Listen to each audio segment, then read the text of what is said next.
5, the day after, a very exciting day in sports, although you wouldn't have known it if you watched either of the sports channels here, that we had an NBA team in Toronto, in Canada, that actually was a champion a couple years ago. Not 1 second of local coverage of the NBA trade deadline on TSN, the station that had the all-female broadcast the day before, and they were patting themselves, way to go, we did it. And it was a great broadcast. Right. But the next day, you've got NBA stuff up the wazoo. Is Lowry staying or going? Is Powell going or staying? Are they going to make a deal, 5 deals? Wouldn't you want to have your best people on it? No. Let's take the ESPN feed. It's ridiculous. So we're going to get into that. And there's several issues today to talk about. Very excited about this, Mike. No, I can't wait to get into it. Hebsy, I'm going to tweet a link at you right now, and you can retweet this. So. I just heard the link being tweeted. Yeah, that's somebody else. Mine hasn't been sent yet.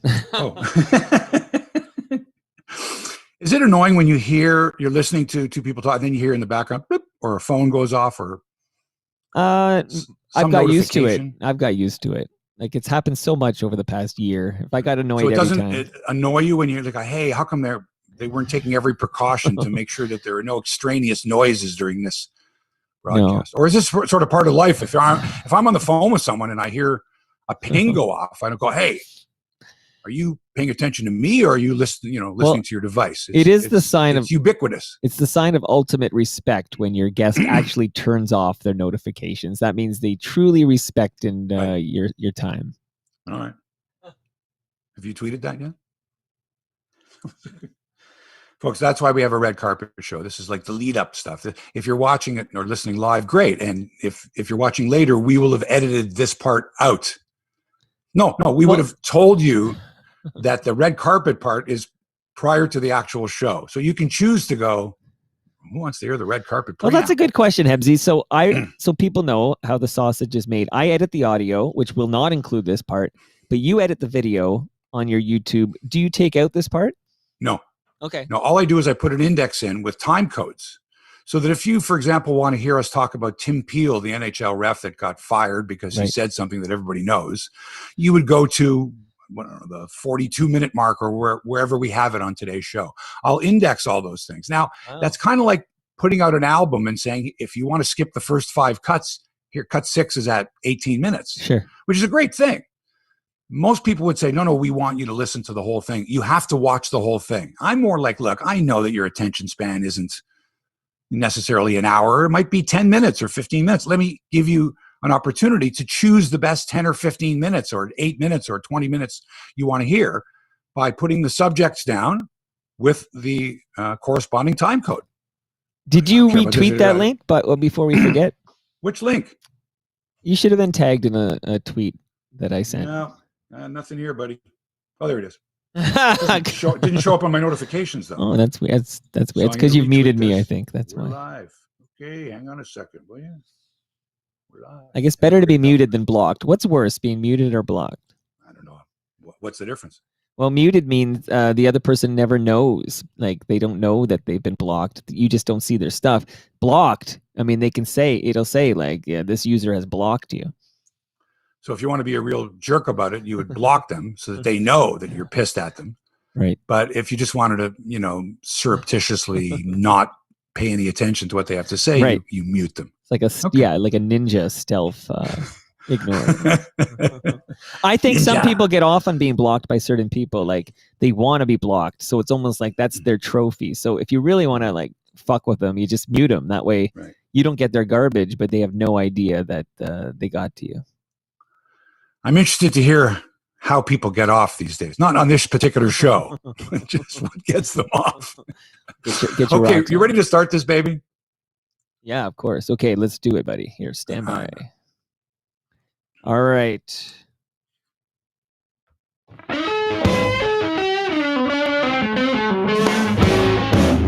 Welcome to Hebsy on Sports, episode number 225. Great to have you along. I'm Mark Hebsher, and over there is Toronto Mike. I never know which direction I'm pointing in. I used to be on camera for TV. It was like, all right, you're looking straight. Jim is to your right. really, your monitor's over there. Now, whenever I see stuff, sometimes it's backwards, pointing this way when you want to go that way. Anyway, here we are in beautiful Technicolor video and in, I believe, 8K audio. 16, I think. 16K audio. Mark Hebsy and Toronto Mike. And the Leafs win in overtime last night. Norm Powell goes. Kyle Lowry stays. A terrific all-female hoops broadcast. But was it a one-off, or will we see more of that? Because it was good. Would the Leafs do an all-female broadcast? Would the Bluejays do an all-female broadcast? The challenge is out. Is Dan Shulman on the broadcasting hot seat? Not because he's not a female, but because he's going to have to do yeoman's work as a radio and television commentator, a hybrid, as it were. Talk about that. The NHL fires referee Tim Peel because he dared to mention something that's been going on for years. Even up calls, make-up calls, directing the flow of the game. So we'll talk about that as well. Sports radio takes another big hit, this time in Vancouver, where they blew out 3 more big names a couple weeks after they shuttered the entire all-sports station. Wow. What the hell is going on? Wow. And if you know someone, a young person that wants to get into the media business, sports media business, what would you tell them? Oh, I want to be a radio sports talk show host. There's only 3 of them in the whole country now, it seems. And what's tougher, Mike, playing 1,000 NHL games, playing 1,000 NBA games, or since their schedule is twice as long, playing 2,000 Major League Baseball games? What's tougher? What's more difficult to achieve? It's all up for discussion, but first, let's say hi to Toronto Mike again. Anything exciting happened to you in this rainstorm? Any flooding at your place, like at my house? But I could hear it. Like I was thinking, when was the last time you could hear rain coming down? It feels like it hasn't rained in forever. Is that just I noticed, because as you know, I like to get on my bike every day. Have you ever seen the rain? Yeah. No, but it I could hear it coming down last night. That's for sure. I got to check for flooding down here. Oh, I had it here in the basement apartment. But compared to yesterday, I mean, yesterday afternoon, you knew the bad weather was coming, and people were getting in their last few minutes or hours of outdoor enjoyment. The patios were packed down where I am. People were out in the parks. It was amazing, and you could sort of see them going, this could be it for a while. It was like 20 summer degrees. That was my first. Believe it or not, that was the first day I wore shorts on a bike ride this year. Was yesterday. I played golf on Monday. I saw the pictures. Like, golf, where are you playing? Where were you playing? We found a place in Port Perry. Crosswinds isn't open yet. Not for another week or so, although they said they're opening soon. But the weather got so great that this particular course is, we're open. $30 to play all day. Wow. And drove out there and just had a wonderful time. It was gorgeous. You're a diehard here. What was your score? How did you shoot? I shot 86 from the ladies' tees. Well, the front tees, they're called. They're called the front tees because this early in the season, they don't want to make up all the different tee boxes, right? They have to maintain them and whatever. So they just open one tee box, which is the furthest forward. Well, I realize now, I heard this story because you were on Humble and Fred this week. Well, you asked me the same question that Humble and Fred asked me. So there you go. All right. 86. That let's sounds get good. to this big show. Okay. On Wednesday night, TSN, the sports network, not Toronto Sports Network, the Sports Network, TSN, made broadcast history when an all-female cast and crew covered the Raptors Denver Nuggets game. The Raptors had lost 9 in a row, but on this night, why is this night different from all other nights? Because on this night, the Raptors broke their 9-game winning streak with the entire production crew and announcing crew being of the female gender. Never happened before. They did an outstanding job. Everybody involved. Great job. And let's face it, they had a great game to cover. And that 9-game losing streak, ended. And everybody was pretty excited about it. But it happened just prior to the trade deadline. And instead of everybody patting each other on the back for a job well done, and it was, TSN should have followed that up the next day by having at least a couple of those women on the air to cover the NBA trade deadline when they knew that Kyle Lowry and or Norm Powell for sure would be dealt, right? If the Raptors weren't going to make any deals, I could see them saying, we're not going to cover it as much. But this is the same network that covers 1,000 hours of NHL trade deadline with, I don't know how many people are involved in that production. On air, there's got to be 15 people involved. and who knows how many behind the scenes. But for TSN to do the same for basketball, of which they cover many, many, many Raptors games, is an absolute crying shame and a slap in the face to all the women that did that broadcast and yet may never get a chance to follow up. The perfect chance would have been the next day. I would have liked to have heard from Kia Nurse. I would have liked to have heard from Kayla Gray or Megan McPeak. I would have liked to have heard from somebody on TSN. It could have been Jack Armstrong, Leo Routens, Rod. It doesn't matter. But why wouldn't you have brought those women back the next day? Not to pat on the back, say, good job last night, because they did. They're professionals, all of them. But to allow them to continue with their coverage, their expertise, their commentary, and perhaps future members of the TSN Raptors broadcast crew. How tough is that? How big a stretch is that? But instead, the idiots at TSN are like, okay, congratulations, girls. You got your game in there, and we'll get a day's worth of social media. And then as soon as the next game comes, it's all forgotten. So my suggestion is this, Mike, and I hate to say it, it was a one-off. They never planned on having these women get together again to be part of a thing. It was like, let's do it once and then hope it grows from there. Where what they should have done is said, let's take, like Kia Nurse to me is a star. I wanted to hear from her as a guard to talk about Norm Powell, to talk about Kyle Lowry, what it's like to be traded. She was just traded a while ago too, Kia Nurse. So that expertise I want. No offense to Jack Armstrong or Leo Routens, who haven't really been involved in the game in a long time. Kia Nurse is an active player in the WNBA. So why wouldn't I want to, if I heard from her the night before doing color commentary on the Raptors Nuggets game, why wouldn't I want to hear her the next day on TSN, that same station, talking about the trade deadline, talking about Lowry, how important he is to the franchise, Norm Powell, breaking down the trade.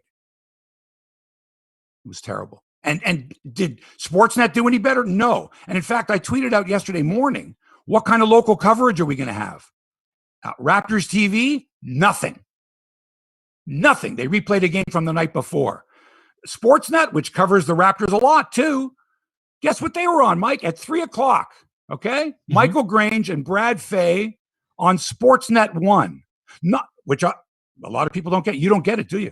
I don't get it. You don't pay for the premium. I don't get it. So you wouldn't have gotten any coverage at all because you didn't pay the premium for Sportsnet 1. But the other thing was Sportsnet, Ontario and Pacific and the West, you know what they had on? A 2-year-old poker tournament. Oh, wow. So as I'm flipping to Sportsnet going, where's Grange? He said he was going to be on at 3:00. I went, wait a minute. They wouldn't put it on Sportsnet 1. And they did.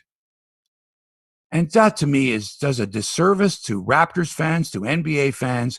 And when you compare it to the way they cover hockey and the NHL trade deadline, it's a fucking crying shame. Wow. On fire. Hebsy, where do I start here? If I may. We all know why they go wall to wall with hockey coverage on NHL trade deadline day. We know exactly why they put everybody there, Duthie and Dreger and the whole gang. You know why? Do you know why? Mike, we're talking about their coverage of NBA. Right. All right. Right. We all know about hockey. The Raptors have been around for many years. Have they ever done won a championship 2 years ago. Right. They cover their games. They cover them on their sportscast. They do live broadcasts of Sure, it. they own the team partly. Yeah. We're not compared. We understand that there's 7 NHL teams in Canada and there's 1 NBA team.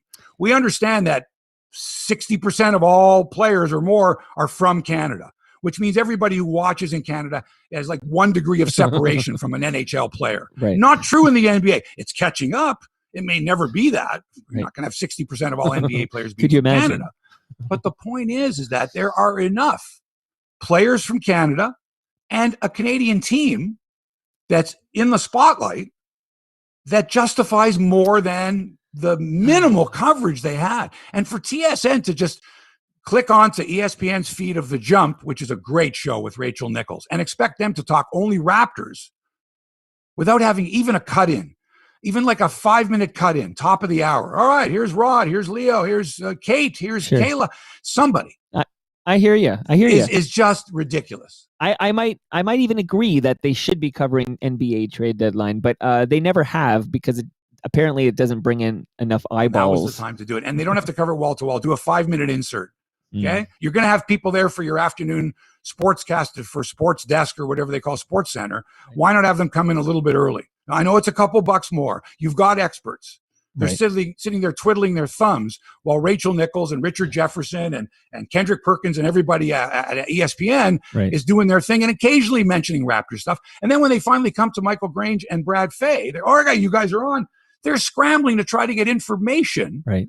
Michael Grange even said, I'm waiting for Woj, Adrian Wojnarowski, who's like, the NBA insider. Sure. He's waiting to hear from Woj. Any details on Lowry or on Powell. I mean, it's just sad because they don't get the support from the network. TSN and Sportsnet should be saying, guys, we're doing all this Raptor stuff. The Raptors are hugely popular. They just did an all-female broadcast. Let's get in on that.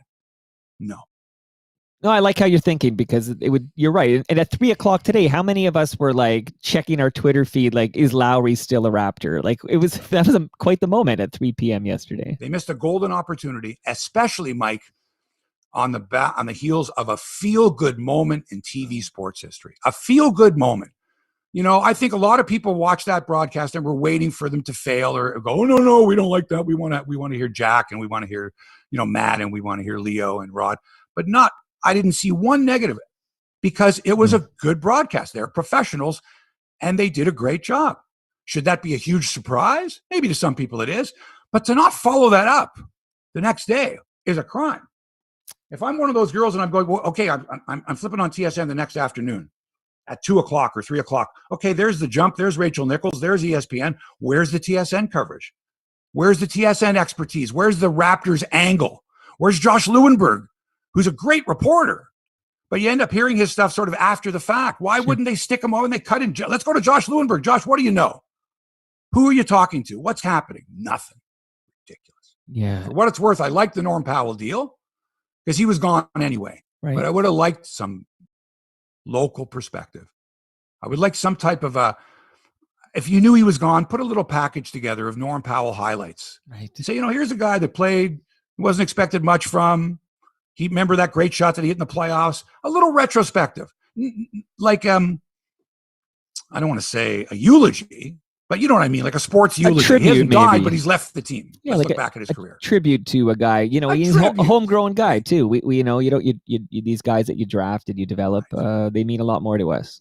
They missed the boat.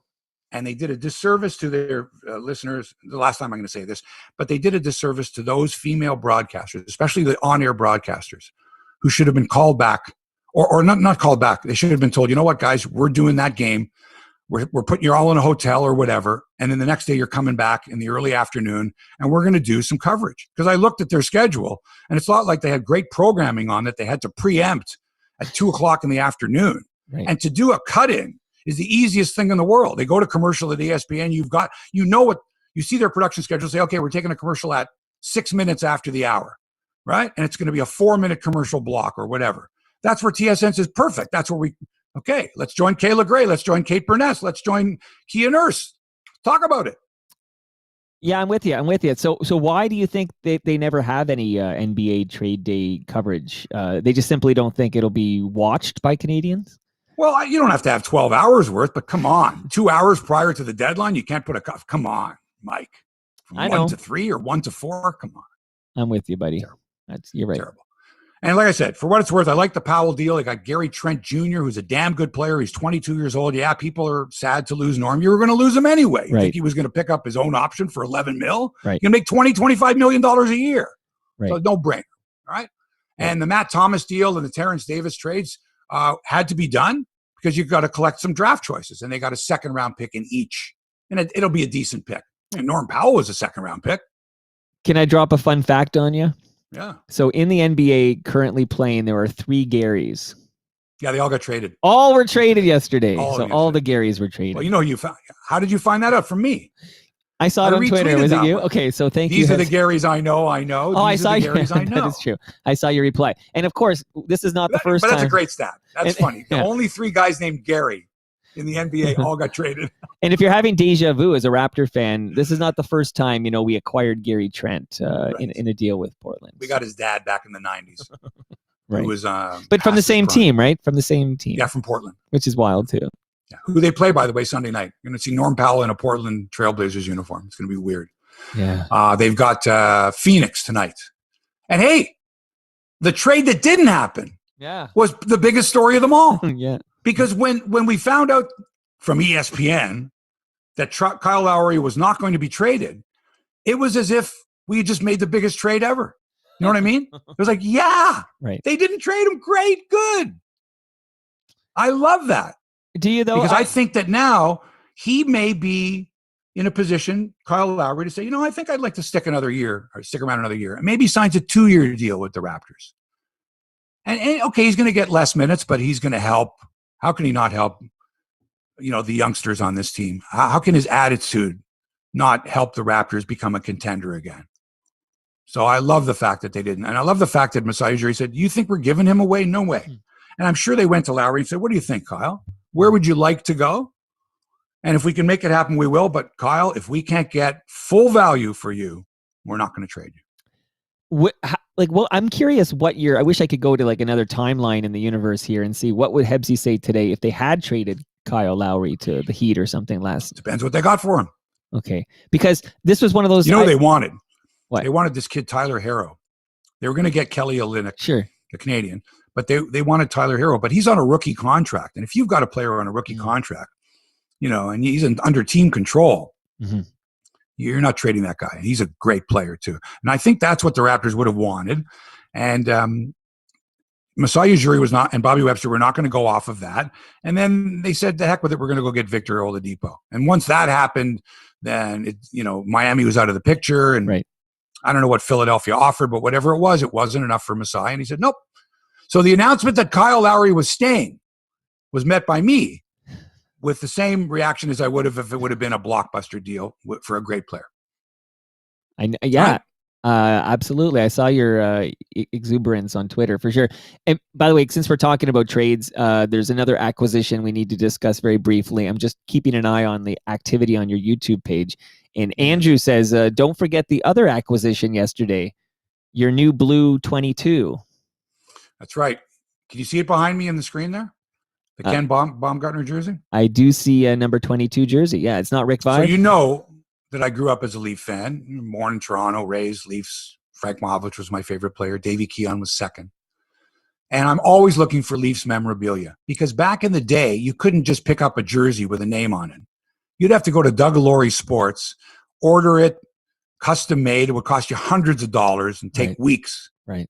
3 little old ladies stitching it in Cuba somewhere. I don't know. And now you can pick up a jersey anywhere.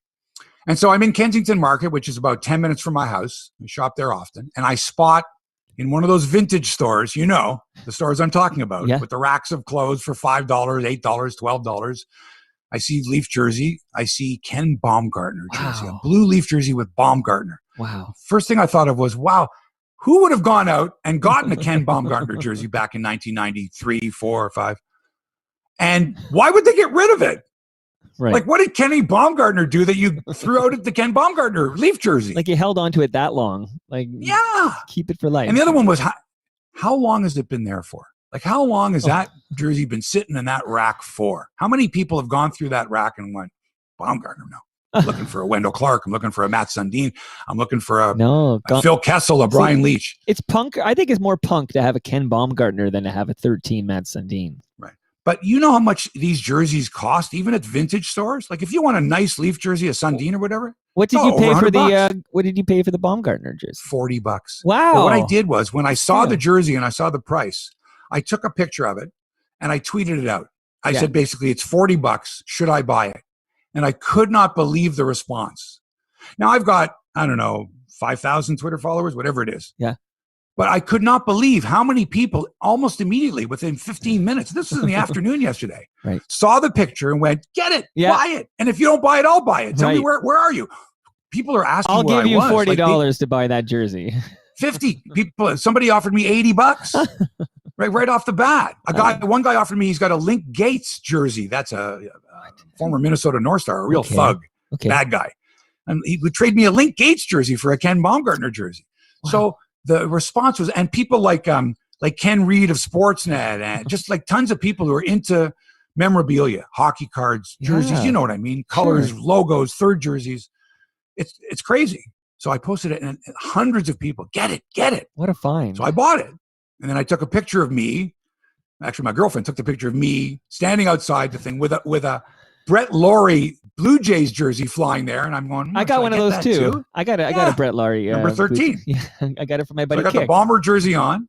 Yeah. John Derringer, the morning man at Q107, posts, did you get in any fights on the way home? He's a big Leaf fan, yeah. It's great. So All I did that. It was great. So thank you, Andrew, for the question. And I just want to say hello to a gentleman named Sinclair Russell, who just discovered your live Friday show, Hebsy on Sports, and he's very excited because he's been looking for something just like this. So he's got his Hebsy back.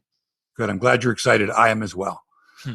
One thing that will kill that excitement every time is the sound of a stupid air horn going off when a team scores a goal in an empty arena. Right. I get it when there's fans there. It's still obnoxious and annoying when the visiting team. But this is something that for years was exclusive only to Chicago Blackhawk fans at the Chicago Stadium. It was a real ship's air horn, foghorn, they called it, that they had installed in the Chicago Stadium. And when the Blackhawks scored and it went off, it shook it shook the fillings in your teeth. Right. But it wasn't it didn't go on for seconds and it was like, and that was about it.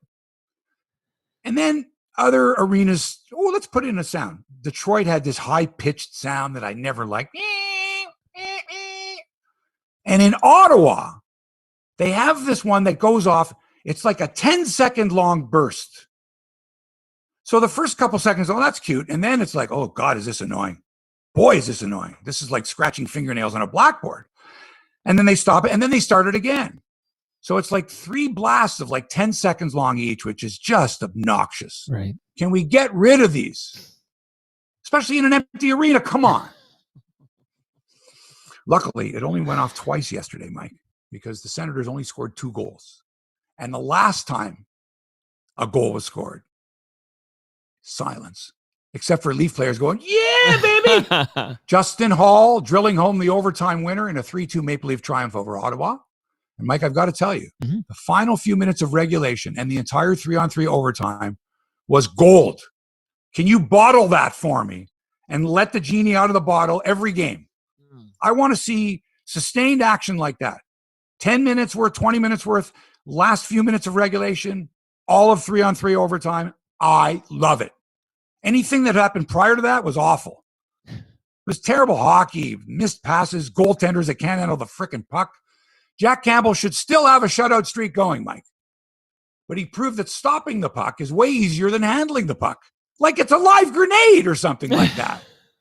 He's got the puck. If you don't get rid of that puck as a goalie within a second and a half, you're going to be in trouble. It's like the punt returner who decides to go this way and then says, no, I'm going to reverse my field. As soon as he reverses his field, he's got about a 1 in 10 chance of escaping, right? Right. He's just going to get into more trouble. Right. And the same thing with a goalie that overhandles a puck. I thought I was watching Jonathan Bernier there for a second. It's just awful. And he gave away both goals. He gave them, and I'm sure, I didn't hear the quotes. I'm sure it was like, yep, it was on me. Can't blame anybody. The Leafs played an amazing defensive game. But Jack Campbell was his own worst enemy. But luckily, in the overtime, the Leafs scored. And it's just fabulous sustained action. And I felt bad for the goalie for Ottawa, Anton Forsberg, who was like spectacular, making incredible saves. One on Austin Matthews just before the winning goal that I thought was an optical illusion. I thought, how could that puck not go in the net? What Leaf goalie do you think was the best at handling the puck, and why was it Eddie Belfour? Who is the best Leaf at goalie at handling the puck? Yeah, and you're probably Mike Palmateer. Okay. But I mean, in those days, the goalie was exactly don't do that stuff. But Palmateer was wild. If you look at old highlights of him, he's flopping all over. He's making double pad stack saves. He was the most unorthodox goaltender. The most unorthodox. And he realized at a time when his defense was a little weak getting the puck out of their own zone that he might be able to help them out. But quite frankly, the best goalie I ever saw handling the puck was Ron Hextall. Right. He was tremendous. Right. He was like another defenseman out there. And if you went anywhere near him, he'd clobber you. And he has the goals to back it up, right? He's got 2, I think. Doesn't he have 2? I don't know. I can't remember anymore, but he got at least 1. Yeah. Anyway, Leafs now with 44 points, 2 up on Winnipeg and Edmonton in the Gord Downie division. Right. Thanks to Jay Onright for that, the Gord Downie division, instead of the Northern Scotia division or whatever that gets called. So we're up 2 up on Winnipeg and 2 up on Edmonton. The Oilers are in town tomorrow and Monday. And then guess where the Leafs go? Winnipeg for a pair next week, which I would consider to be big games. I don't like last night they were going, well, this is a big game. And I'm saying, no, it's not. Like, I like Jeff O'Neill. I like the guys on overdrive. But don't overstate something. It wasn't a big game. It wasn't a must-win game for the Leafs, and it wasn't a must-win game for Ottawa. So don't tell me it was a big game and a tough loss. Bullshit like that. It wasn't. It's another game off the schedule. They're all important games. It's a big, big game tonight. The Leafs have to beat Ottawa or else they're fucked. Come on. I wish he had said that. That would have been cool. That would have been a good one. That would. By the way, good news for Canadian general managers or generals manager. General managers. General managers. It's like inspectors general, it's right? Like fathers-in-law. Yeah. Fathers-in-law. I like that. Yeah. Yeah. Good news, because the federal government has reduced the quarantine time from 14 to 7 days for players who are traded from U.S.-based teams. Which means that when the NHL trade deadline, which, believe me, will be covered like wall to wall on April the 12th, at that point, general managers of U.S. teams will be less reluctant to trade players to Canadian teams because the quarantine will only be 7 days. The question is, if you're a Canadian GM, how badly do you want a guy that won't be able to play for a week when he arrives in Canada? Which is not that severe. 1 week is not that bad. But it's been 1 week since you played for me. Shout out to the Bare Naked Ladies. Absolutely. Yeah. Did you ever play hockey? Have you ever played hockey with any member of the Bare Naked Tyler. Ladies? I thought, okay, he plays a lot of hockey. Okay, cool. Well, this was a long time ago. And he was a heavy smoker at the time. So he was awful. His burst of speed was from the blue line to center. And he was bagged. I remember I was working at Global and we did a story on him. What do the Bare Naked Ladies do when they're not recording music or out on tour? Right. And we had Tyler playing with a bunch of other musicians. I think Dave Bedini was part of that group. Well, I wouldn't be surprised. Yeah, he's always no. He plays for he plays for a different group. That was anyway. But a lot of local musicians like to play hockey together. Well, musicians are like athletes because they work at night. They're used to cheering crowds, right. And they're not envious, but their other fantasy probably was to be a superstar athlete. And a lot of athletes are the same. Their fantasy is to be a rock star or a performer. Sure. So they get along well with each other, I guess. The Bluejays. Yes. Remember them? Yes, I do. You could forget them because they're not on TV very often. Certainly not this spring. But their game tonight against the Phillies is on Sportsnet. And since it's their production, we're going to get another simulcast on radio with Buck and Pat, which was tough to listen to. And I'm sure Buck and Pat were not paying attention to the fact that they were on radio as well. Okay, let's talk about this. Just do the game. Just do the game. Now, I reached out to Dan Shulman, and he returned. Okay, tell me what Dan said. Well, basically, Dan, if you read the Globe and Mail, I was in an article earlier this week being quoted along with Geddy Lee, Bob McCowan, other Blue Jay experts, I guess. Yes. On what it's like to listen to a simulcast and how the radio broadcast is so much different and should be separate from the TV broadcast. And Shulman told me that it's a really tough situation for him. He didn't say I hate it, but you could sort of tell that he doesn't like being in this position at all because he's got to do his absolute best to serve the radio and television audience in what's going to be a hybrid type of broadcast. And I had said if anybody can pull it off, it's Dan Shulman and Buck. But Dan for sure, because he's done radio and he's a very, very good radio. I would much prefer to hear Dan Shulman do the radio broadcast of a game. Right. He's just so good. Yes, agreed. And he said, I'm only doing road games. Okay, I'm not doing any of the games from Dunedin or Buffalo. That's Pat and Buck doing a TV game of which the radio simulcast will not sound as good as when Dan Shulman is doing the road games for Sportsnet, which are also simulcast on the Fan. Okay, so to be clear, though, just because this is an interesting point. So when games are at the Blue Jays home field, wherever the hell that is, it's Dunedin. Right now, probably it's till June. Probably till June, because Okay. the weather gets ridiculously hot in Florida then, and they'll likely move to Buffalo. So Buck and Pat are in person, like they're at the game calling it. Well, wait a second now. I think Buck is in Dunedin. I think Pat is at his home in. No, Pat would have been down in Dunedin. That's okay. Right. So they're at the game. But I don't know if Pat's going to stay. I don't know if Pat's going to stay in Dunedin the whole summer. I don't know. Okay, because that's my feel. That's when they go on the road, what does Pat do? Does he go home to Ohio?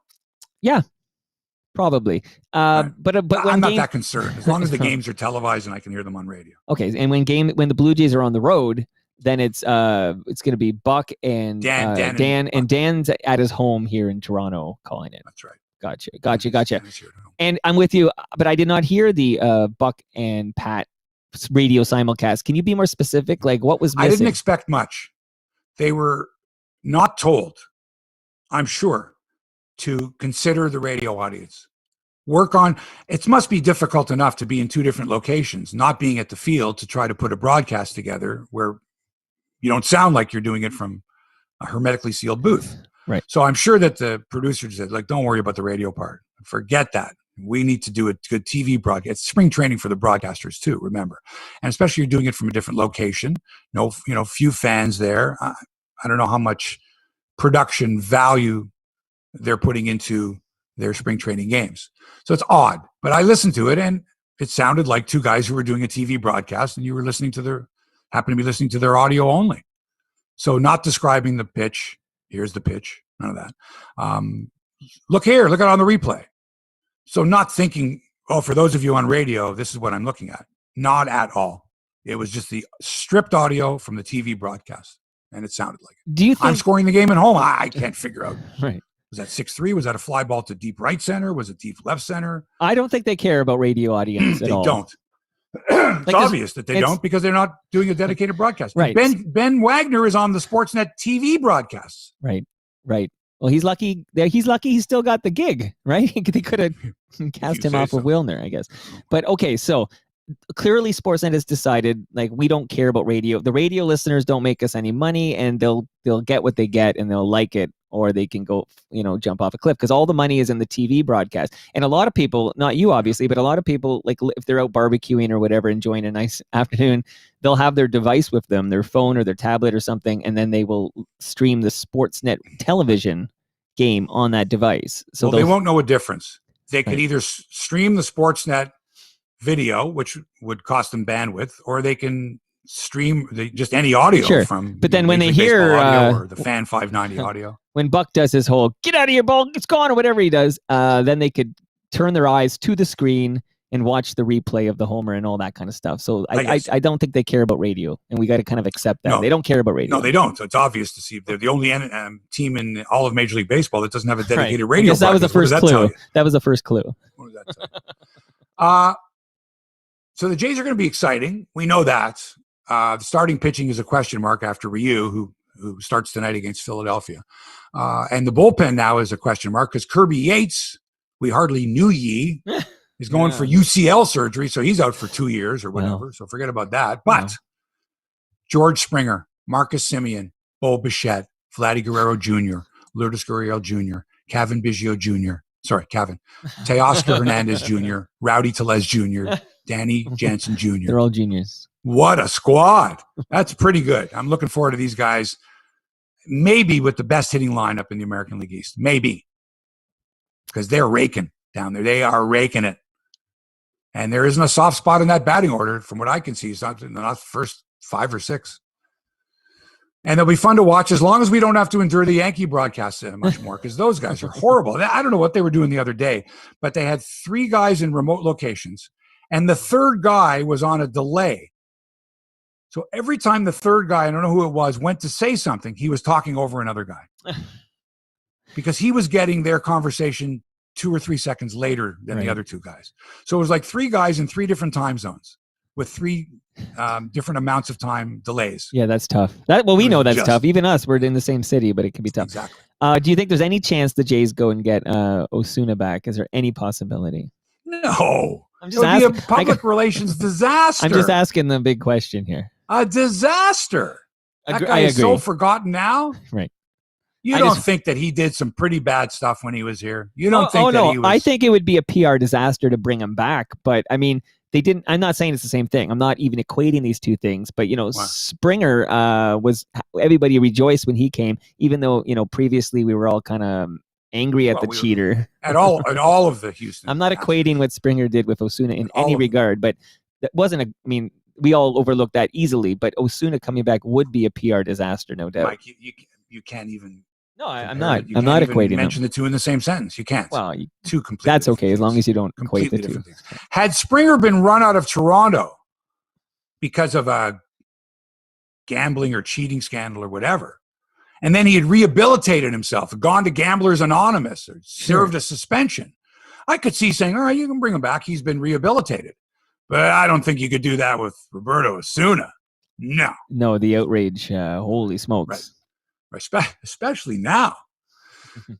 So I want to ask you this, Mike. Do you think the Bluejays or Maple Leafs would ever consider putting together an all-female broadcast like the Raptors did? And if so, who would they have on that broadcast? Well, my answer is they're already planning it. Like, this is for sure. Who is? I don't know this for a fact. I'm speculating that for sure it's on their blueprint here, something they want to do. I think that there's no chance. Really? No. Okay, somebody take a timestamp of this because I'm going to play this. And I'll tell you why. Yeah. The only way you can do this is if you promise that you're going to follow up, that this is going to be, let's say, an on-air audition for future opportunities to do live, play-by-play, televised sports. Well, did TSN promise that when we got the all-woman crew this week? Obviously not, or else they would have followed up the next day with trade deadline stuff, which leads me to believe that their idea was, let's do it, pat ourselves on the back and move on. And my idea is this. Yeah. Are you ready? Yeah. You see what's happening in the broadcast world? Yeah, it's shrinking.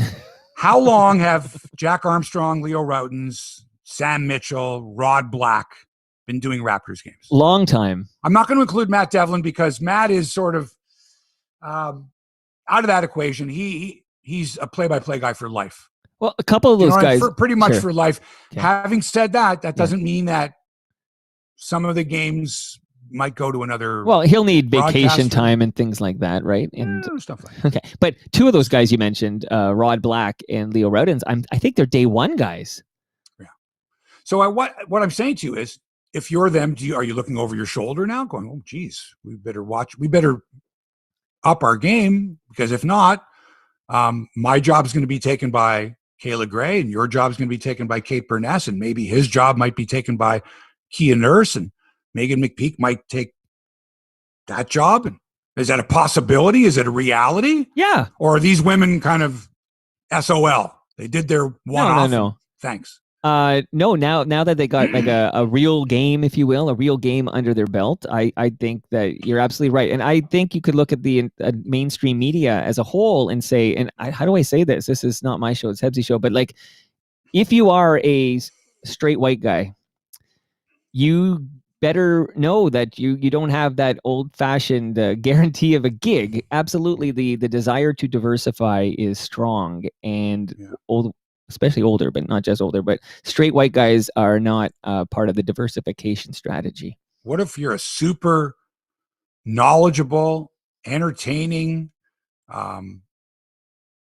dynamic white guy who has experience in broadcasting and deserves a chance to climb up the ladder?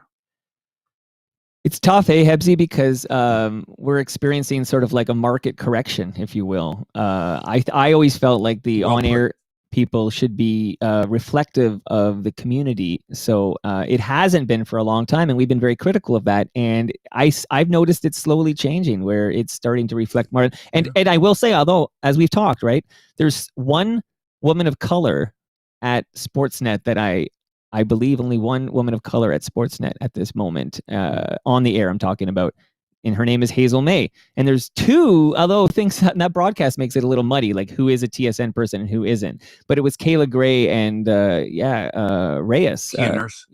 Yeah, she is TSN personnel. Like it gets a little muddy. Yeah, like is she a TSN personality now? Like is she part of the roster? She's been on the basketball broadcast, and she's been an analyst in the studio. And for a good part of the season. And she's very, very good, which I think is most important. Very good. Yeah, I know. Isn't she, though? She's a superstar. Remind me, and no offense to the women that are doing other sports. Yeah. she's the best. And the reason for that is she's not only is she articulate, but she is an active WNBA player. And so young, eh? If you could find me an active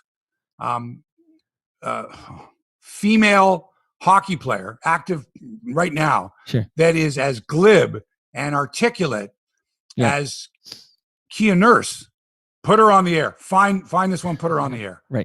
Right. Because it doesn't matter that she's a female. Right. She's good. And it doesn't matter that she's a black female. Right. She's good. Period. Megan's last name is what again? McPeak. So completely didn't know of her until I watched her the other day. By the way, she did the.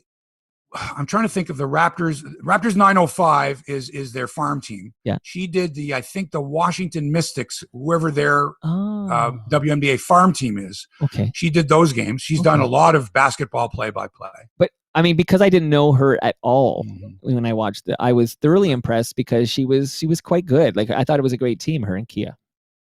The chemistry was very good, and that's the thing. The chemistry was good. That's what you've got to have. Of course, the older straight white guys who have been there forever, of course they definitely need to be looking over their shoulder because they're there's a new generation of talent coming up. So if you're producing these games, if you're the high foreheads at TSN, right? Are you planning on transitioning all or some of the women that were on the air the other night into more full-time roles or more often on the airwaves?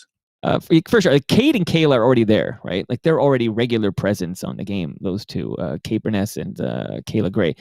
Yes. So I think 100%. Yeah. So I mean, you can say one and done, like as a stunt, which is like an all-woman crew, which is kind of a stunt, right? But the fact that many of these women are going to appear more often on basketball coverage at TSN. You hope. I'm sure of it. And like time will tell. I'd like to think not just NBA games, but what about all the basketball that TSN covers? They have the Canadian women's, the CIAU. What do they call it now? U Sports. Right. Sure. Those? Yeah, everywhere. Is like there international basketball that they have an opportunity to do?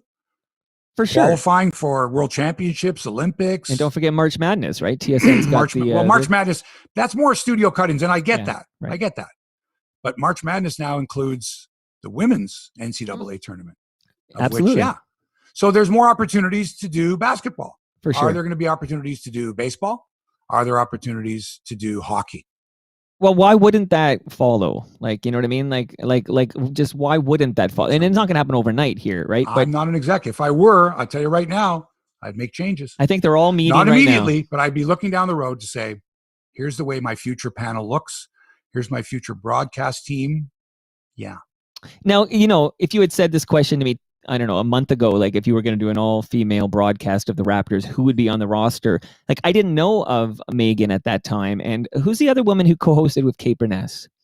Oh, that's she's really good. That's Amy Audibert. Yeah, so I didn't. She was. I think she's the women's coach at not Niagara College. Sorry, Brock University. Yeah, sure. But she was a big star at Niagara College. Okay. Good, a lot of international experience and very effusive. Very good, I thought, on the desk with Kate Burness. Kate Burness, yeah. So this, and I mean, if we call it a stunt, whatever it was, what it did was it gave exposure to these talented broadcasters. Like people like me and you, especially me, who didn't know a couple of them, got to see their work, and basically that's sort of your gateway to being a regular presence on broadcasts. Is you need to. The other thing is they know their stuff, and they're considerably younger than the guys that we've been watching. And no offense again to these guys who have had good runs. But I think today, especially, the further you are away from the game, like Jack Armstrong was a great coach for Canisius College many years ago. And let's face it, has developed a great following.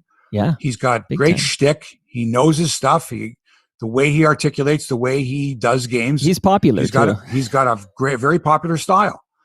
But unless we hear some of these women more often, we'll never know what kind of style they have, how good they are. We do know this with Kia Nurse, for sure. She's a superstar. But I believe if these other women got the same kind of exposure, we would find out how knowledgeable they are, how entertaining they are.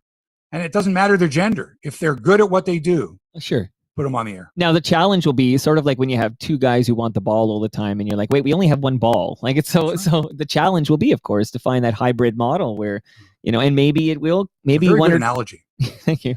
Yeah, thank you. So we might have to say goodbye to some of the longtime broadcasters we've had, even since day one. Simply, I love Rod Black. Is it not happening in every other sport? Is it it's not happening all over the broadcast place? Any day oneers? Hey, you're here since day one. Right. Been here a number of years. Retirement tour. Service. Like, here's a cake for you, Rod Black, who I quite like. I had back-to-back episodes of Rod Black like a month ago. I really like Rod Black, but it's like, or maybe Rod, you're figure skating man or CFL guy, and maybe we have room on the NBA broadcast for a different perspective. I think Sam Mitchell can go. I like Sam Mitchell. It's fine, but Sam Mitchell was the coach of the Raptors dozens of years ago, whatever it was. He's further away from the game. And why couldn't you put Kayla, or why wouldn't you put Kia Nurse in Sam Mitchell's spot? Like, say, Sam, it was great. Thanks. Appreciate it. I'm sure you can find a gig somewhere else. Maybe you don't have another broadcasting gig. I'm sorry for that. Blah, blah, blah, blah.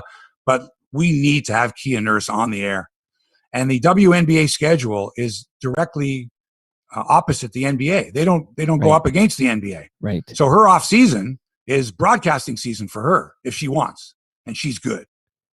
Yeah. The gig's hers if she wants it. Maybe she doesn't want. Maybe she wants to make real money somewhere else. I don't know how much she's being paid in the WNBA, and she's living in Phoenix, and I don't know. Who knows? Excuse me. More changes in the all sports radio world, Mike. There's more coming to the Fan 590. I can tell you right now, pretty soon in Toronto. But a few weeks after one of Vancouver's all sports radio stations went dark, the other station, Sportsnet 650, rearranged their entire lineup and got rid of 3 prominent and well-paid broadcasters. Right. Do you know who? I know this, but I'll let you tell the story. The morning show team of James Cebulski and Perry Solkowski, veteran broadcasters, gone. Their morning show duo, done. Replaced by the guys who did a thing called, it was a curtain back blog. It was the Curtain blog, Orland Curtainback. Interesting. A former Vancouver Canuck, and they've been around for years. I can't think of their names, but they're the new morning show. Well, there's no competition, right? And Andrew Walker. Yes. Your buddy Andrew Walker. FOTM Andrew Walker. Gone. So all this talk about how great everybody is and all that, and they are. You could be fantastic. You could be the best at your job. But if management at that station decides that changes need to be made to save money, and you've got 3 guys that are probably making, between the 3 of them, $500,000, maybe more. Wow. And you got to cut costs. And you can get somebody for $45,000 or $65,000 to do that job. 3 guys at $65,000 each, or $80,000 each, to replace $500,000 or more in salary. You're going to do it. And don't think that it's not going to happen at the Fan in Toronto. Don't think they're not going to sit there and go, we don't even have a program director yet. Do you think somebody like a Jeff Blair is in trouble? No. Jeff's solid because that baseball show that he does is great. He's been doing it for a number of years, and he's a good journalist. I don't particularly, I don't warm to his voice. Do you know what I mean? Well, the reason I ask is because we just acknowledged that your salary might be the only factor in these decisions. Oh, in a lot of cases, yeah. So it wouldn't matter that he's a good journalist, because no doubt Jeff Blair is a good journalist. I'm just spitballing with you. If you're going to look at it that way, then yeah, you've got to look at the highest salaried people at these places. So tell me, let's face it, Sportsnet, Bob McCowan, Don Cherry, Big Don, John Shannon, Doug McLean, Nick Kiprios, big money people. Right. Were the first ones to let go. You got to wipe those numbers off the books, replaced by people that aren't making as much money. So who's got a target on their back? I don't know how much money Anthony Stewart's making. I don't know how much they're paying Kevin Bieksa, Cassie Campbell, Anson Carter when he comes in. I don't know how much Frege makes. He makes a good buck. I don't know how much Chris Johnson makes, or Sean McKenzie makes, or Kyle Bukakis makes. I don't know.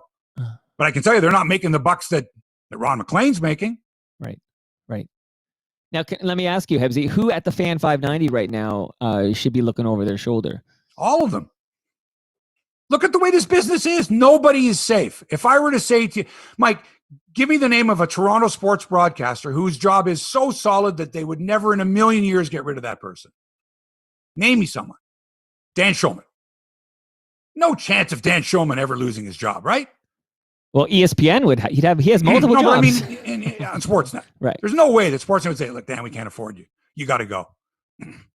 We had to get rid of the radio broadcast. Now we got to get rid of you." Not going to happen. Now, everybody else in sports media in Toronto, everyone else cannot say categorically that their job is safe. No one's going to go unless they got an ironclad contract. My job is safe. So James Duthie's job is pretty safe, I think, at TSN. He would have to do something really stupid to lose that job. And he's a good TSN boy. TSN is not going to go, oh, no, we got to cut Duthie. He makes too much money. Am I right? Yeah. I'm just thinking in my head, so you think even a David Amber needs to be looking over his shoulder? Yeah, why not? I don't know. Only because we just talked about the need to diversify. Like, it feels like he's such a solid broadcaster. What if you replaced David Amber with a female of color? I don't know. This is all very tricky, except I feel like... It's very speculative, but you're right. Nobody should feel safe in light of what's going on in the broadcasting business, and especially in sports broadcasting. Well, that sucks, Hebsy. Like, you know what it's like to do your job when you know you're a dead man walking or you're looking over your shoulder. Like, that's bad for your health. It's bad for your everything. It's this business is eating its young. And people in Vancouver were shocked as well. And how shocked can you be when they just shuttered an entire radio station that had good ratings? Really? How? I can't listen to someone go, I am shocked anymore when they lose their job in broadcasting. I can't, because you shouldn't have been shocked. Look what's going on around you. It's a bit shocking, though. It's a bit shocking because TSN radio in Vancouver turned into something else. I think it's a funny station or something. Whatever it turned into, can't even remember now. But that is shocking because you now own the sports radio in your city, and these are known commodities. These three names were well known in the market and had big ratings.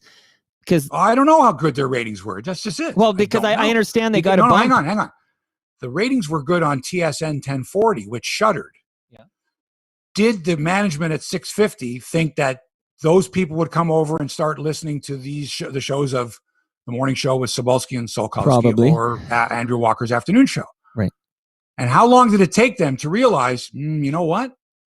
This may not do it. This may not get us the numbers that we want, that we can go to advertisers. Remember, it's AM radio, where we can go to advertisers and say, we want to charge this much for a commercial on this show. Now, suppose the advertiser said, oh, yeah, that's okay. But boy, if you got those guys from the Curtain blog, or you got this guy here or that woman there, maybe we would pay more for the spots. Huh. Maybe it's right up our demographic. Maybe we don't see ourselves going in that same direction. Maybe we want to go this way now. Now's a perfect time. Rejig the lineup. New morning show, new afternoon drive show, new midday show, new evening show. Yeah, blow it up. Rebrand Sportsnet 650.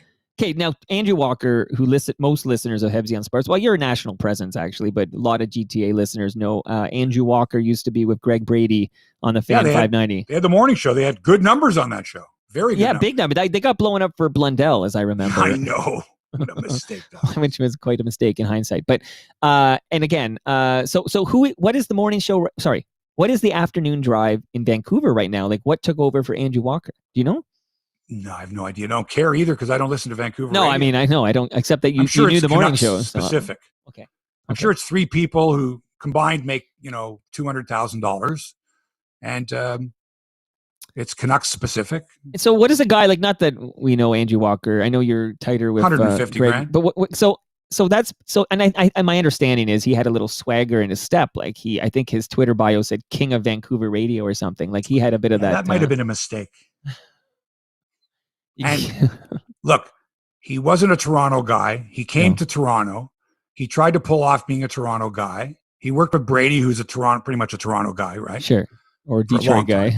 and then he didn't have the knowledge or the past history of being from Toronto or being a Toronto Leafs fan or whatever He's from somewhere else. So well, he's from Calgary, I think, with Mike Richards. Yeah, and I never thought there's a guy. Why do we need a guy from Calgary talking about what it was like, growing up a Toronto Maple Leaf fan when he wasn't? Then he went to Vancouver, and I don't know. And now he's not coming back here. That's for sure, man. I didn't think he was that good in the first place. It wasn't for Brady, I think, propped him up. Interesting. Okay. Did you think he was good? I never heard him on his own, but I didn't think he was that good. I thought that the two together were very good. Yes, they were. But Brady would challenge him. Brady would say to him, like, who was your favorite Leaf growing up or whatever? Well, I don't know. What do you mean you don't know? Toronto Sports Radio. It was Jerome, 590. His favorite, we do all the Leaf games. His favorite Leaf growing up was Jerome McGinley, I think. That was Andrew Walker. But anyway, he seemed like a nice gentleman. Yeah.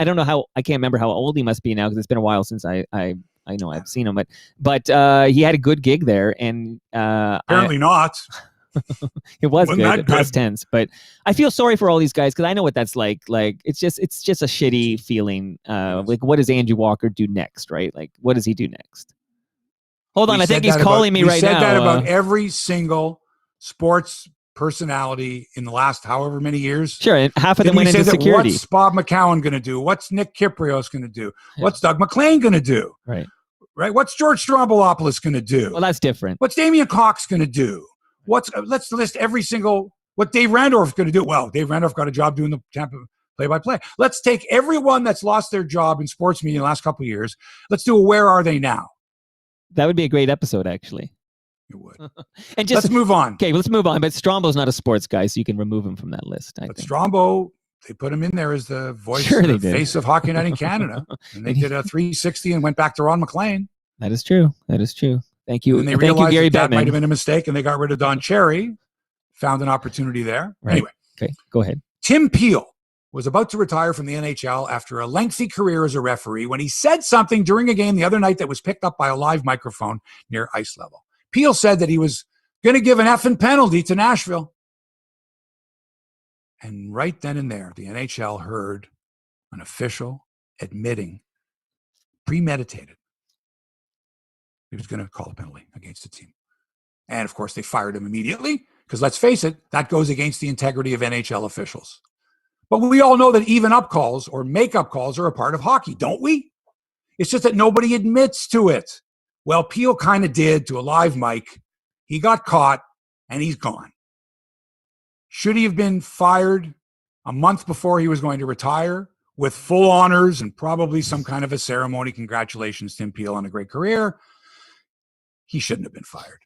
Really? What I find ironic here, Mike, bitterly ironic, is that Peel's firing was in fact an even up call by the NHL, by the league.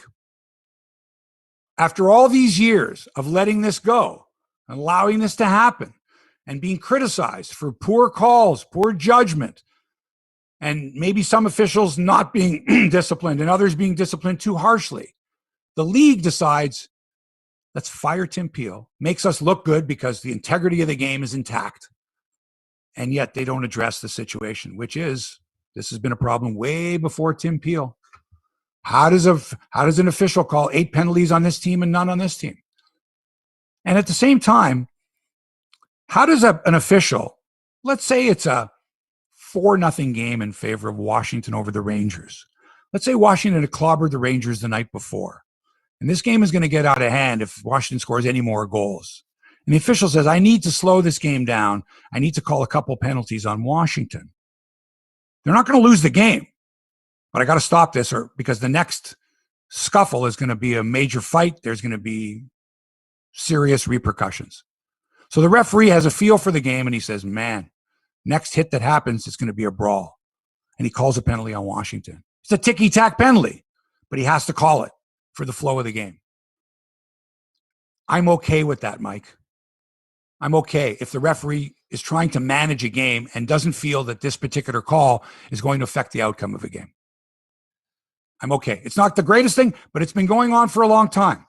And it probably happens in basketball too, maybe not as much. If a ref admits that he blew the call and then says, I'm going to eat in his own mind, I screwed that one up. And then he goes and offers a makeup call. Maybe not immediately, maybe later, maybe at a time of the game where it doesn't mean as much. I don't know. But Tim Peel got caught. He got fired. He shouldn't have been fired. He should have been suspended, reprimanded. But come on, you're a month away from your last NHL game. And I think the league overreacted here, and I think they're covering up for their own problems. They need to support the officials. And in this case here, all right, he's been around for a long time. Every coach you talk to has respect for Tim Peel. Every single player, except for some of the new guys who bitch and complain about every ref, has nothing but respect for Tim Peel. But the National Hockey League, his employers, don't have respect for him. That's a shame. Hebsy, the two words you use that we have to amplify here is got caught. Like, it's one thing to say we know this happens, but he basically gave him the smoking gun. Like what's the NHL supposed to do? Like, I think this is this is like the third rail. Like, no, the integrity of the officiating. Do you think people are going, oh my God, I can't believe that officials have actually, said that he was going to call a penalty? Come on. I was not shocked at all he was fired, because I think that is like a third rail when it comes to officiating. No. Regardless of where you are in your career, I think that's a third rail. Like, to say it out loud and to get caught saying, I'm going to give a penalty to this team, like regardless of whether it's, right, earned or deserved, even though you can say, and I understand your point, like this has been going on forever. This is, we all know about the makeup call, whatever. We have the smoking gun. He's gone. This is black and white part of the gig. Let me give you an example. Let's say I'm an umpire. I'm a home plate umpire. You come to the plate and you've been chirping me the whole game. The whole game. You've been arguing every call. You've been looking at me, making me look bad. And I say to you, you better get in there and swing, because every pitch is going to be a strike. And you strike out on a pitch way above your head, and you go back and you say, you know what? It was premeditated. He wanted to call me out. He wanted to get me out of the game, or something to that effect. That happens, right? Sure. And so is Major League Baseball going to suspend the ump or fire the ump for suggesting that he was going to call a strike on the guy no matter where the pitch was? Can I, if I may, let's say a hot mic catches this umpire saying that sentence. He's gone too. I don't think so. He gets suspended. He gets a warning. You don't just fire a guy unless he's multiple offender. Multiple. It's done this many times. We've warned you. That's it. 1, 2, 3 strikes, you're out. Anyway, that's my opinion on the Tim Peel thing. We love your he was going to retire in a month anyway. Yeah. The NHL just said, you're gone. Goodbye. Now, the NHL does not have a great history of handling their referees a certain way. Not that the referees haven't done certain things that might be nefarious, but I remember the Red story when he was an official, and Clarence Campbell had criticized him to the media. He said he froze on 2 calls and should have called penalties in a playoff game, which he didn't. And Red Story quit the next day. He basically gave them a big FU. If my employers isn't going to back me, doesn't have my back, then I can't work for this employer. Mike, did your boss have your back? Did Andy Van Helleman's bosses at the NHL have his back when he was criticized roundly for blowing a call in the Rangers final and basically was fired for that? Come on. Got to have the guy. If my boss doesn't have my back, I can't work for him. So, all right. The other night, Patrick Kane of the Chicago Blackhawks played in his 1,000th NHL game. Wow. It's got a nice ring to it. 1,000 games. Yeah. You played 1,000 games. And naturally, they made a big deal. The players came out and all wore Patrick Kane jerseys during the warm-up. It was lovely. And I thought, 1,000 games. Boy, I seem to think that every year there's like 5, 6, 8 guys that pass the 1,000-game milestone. Happens a lot. NBA, I don't see it that often. They play the same number of games, but I don't see it. But in the NHL, 4 lines, you could be a 4th-line player and play 1,000 games.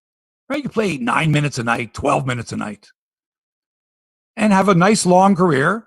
And then suddenly it's like, hey, we've got a stick for you. We've got a ceremony for you. You got a trip around the world with your family because you played 1,000 games. And I'm thinking, 1,000 games is nothing. That's nothing. Everyone's played 1,000 games in the NHL. So I decided to do some research. So, Mike, you tell me, the NHL and the NBA have the same number of games in a season, 82. Major League Baseball has twice as many, 162. Sure. So, for every NHL player that played 1,000 games, for every NBA player that played 1,000 games, for every Major League Baseball player that played 2,000 games. Which sport is the easiest to reach that milestone? I'm going to say it's I'm going to say it's hockey. Easily.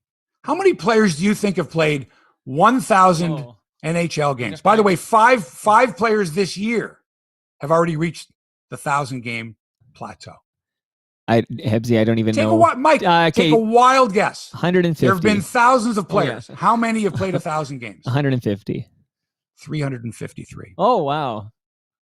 Yeah. If I were to list some of the players, some of the fourth line slogs right.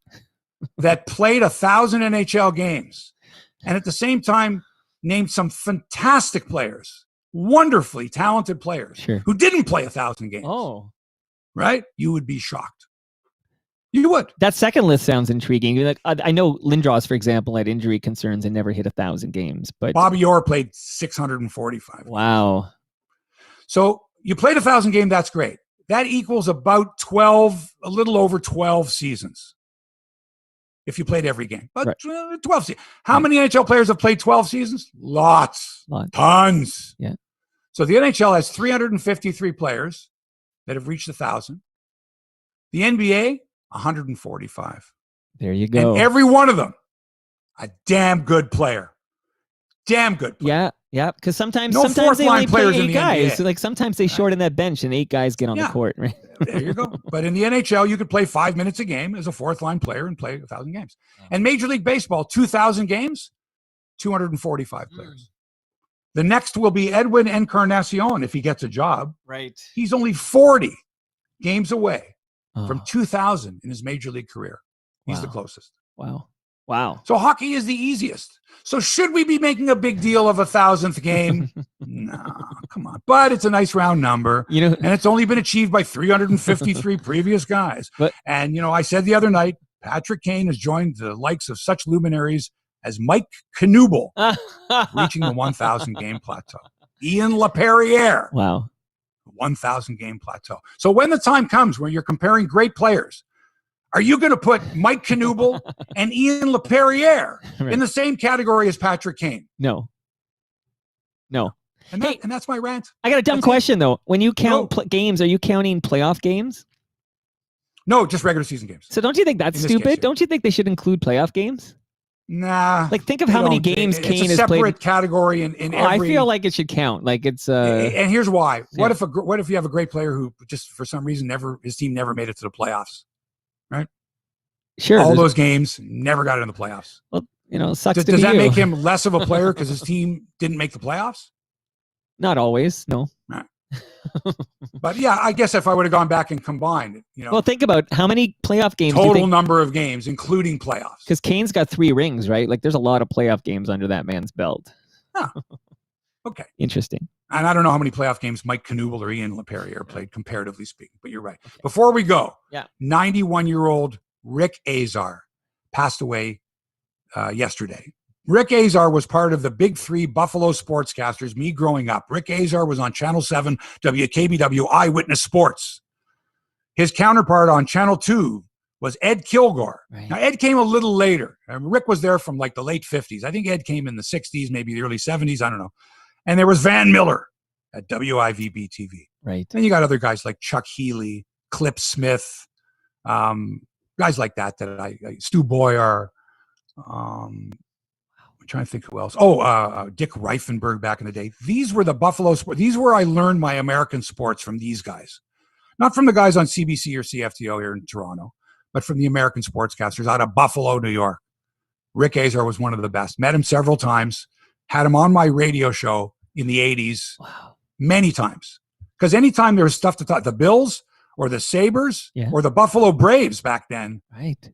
Rick Azar was available. Eyewitness Sports, baby. 5 minutes of dynamite. Wow. He was great. And I think rest in peace, Rick Azar. Rest in peace, Rick Azar. And I think Patrick Kane's from Buffalo, right?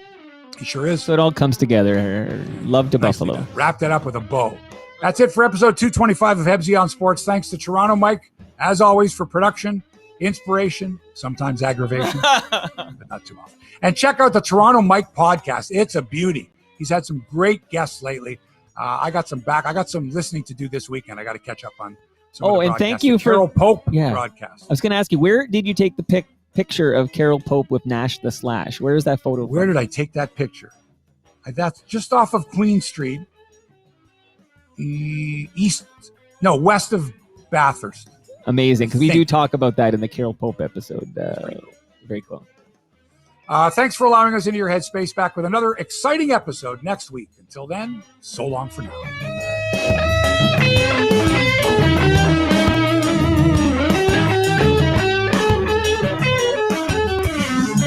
This podcast has been produced by TMDS and accelerated by Roam Phone. Roam Phone brings you the most reliable virtual phone service to run your business and protect your home number from unwanted calls. Visit roamphone.ca to get started.